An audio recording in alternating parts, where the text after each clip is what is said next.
Chers frères et sœurs, bonjour. Aujourd'hui, un souhait retentit fort à nos oreilles. Joyeuse Pâques. Mais un souhait, ce n'est pas une parole magique.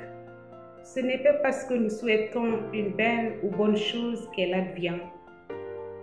Le souhait n'est que le désir, que s'accomplisse quelque chose de grand, de beau, de bien, pour soi ou pour autrui. En ce matin de Pâques, l'on pourrait se poser la question suivante. En dépit des généreux souhaits de bonnes fêtes que je reçois, comment pourrais-je être joyeux? Comment pourrais-je être joyeuse? Cette Pâques est spéciale. Comment pourrait-elle, au vu de la situation mondiale marquée par la pandémie du Covid-19, comment cette journée pourrait être joyeuse? Nous savons que la pandémie charrie avec elle tout un lot de morts, de peur, de confinement, de soucis économiques, d'absence de célébration liturgique paroissiale pour nous chrétiens.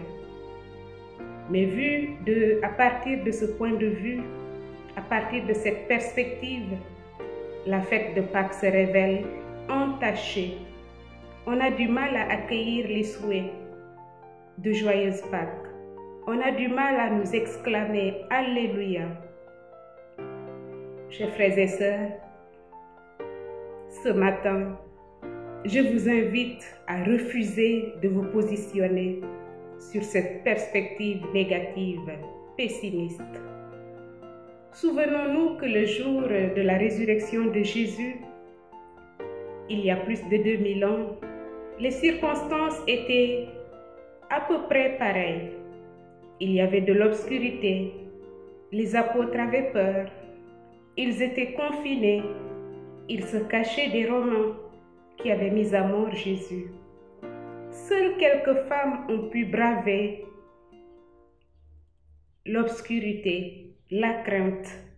Elles ont porté l'espoir du monde, comme dit bien un cantique. Elles n'étaient pas des superwomen. Elles n'ont pas bravé l'obscurité en héroïne, mais simplement en femmes qui aiment leur maître.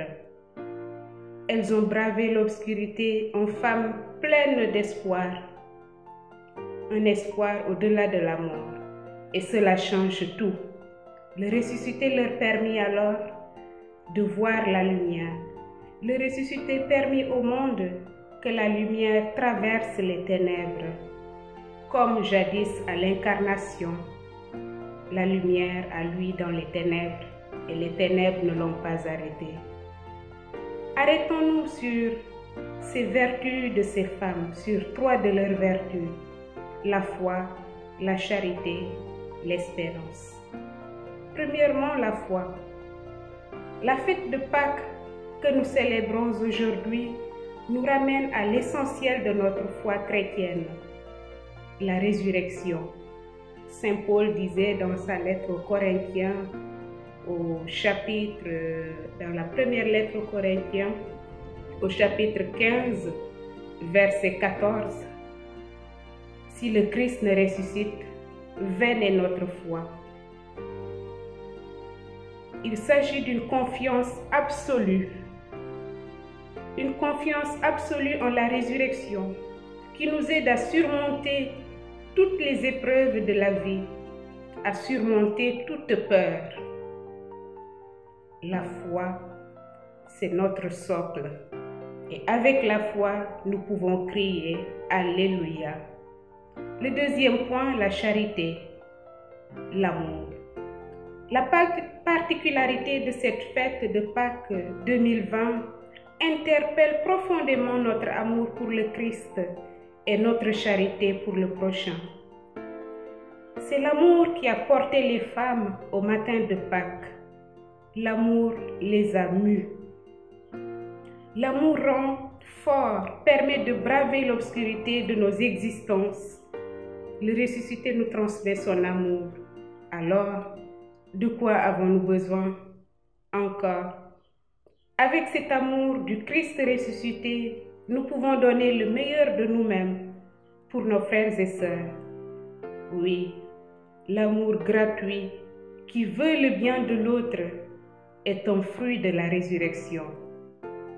Saint Paul disait, « Si je n'ai pas l'amour, je ne suis rien. » On peut le retrouver dans sa première lettre aux Corinthiens au chapitre 13, le beau chant de l'amour. Le troisième point, chers frères et sœurs, c'est l'espérance. L'étrangeté de cette Pâque 2020 nous invite à affermir notre espérance en la vie éternelle. Oui, tout passe en ce monde. Nous sommes en pèlerinage et notre vie est tellement fragile, bien qu'elle soit un trésor. L'espérance est un moteur de la vie chrétienne.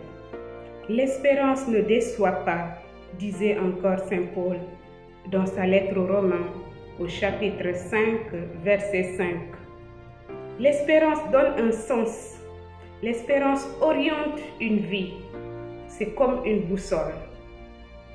Alors, chers frères et sœurs, fort de notre foi, fort de notre charité et de notre espérance, nous pouvons, vous comprenez par là que je parle des 3 vertus théologales, nous pouvons dire au monde que le Christ est ressuscité.